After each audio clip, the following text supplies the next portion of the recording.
සමහර පින්වතුන්ලා අපිට ඇවිල්ලා කියනවා ස්වාමීන් වහන්සේ මම සිල්පද 5 ආරක්ෂා කරගන්න කොච්චර උත්සාහ ගත්තත් සිල්පද බිඳෙනවා.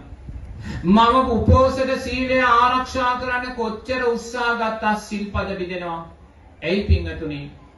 පෙර ජීවිතේ සිල්වතුන්ට චෝදනා කළා. පෙර ජීවිතේ සිල්වතුන්ට නිග්‍රහ කළා, විවේචනය කළා, සීලයට අගෞරව කළා. මේ ජීවිතේ සීලය පිළිගන්නේ.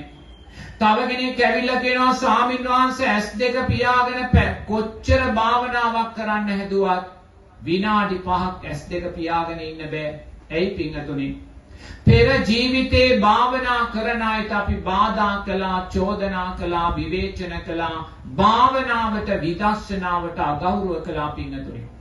අන්නේ අකුසල් විපාකෙට එද්දී අපිට S2 පියාගෙන භාවනාවක් කරන්න බෑ.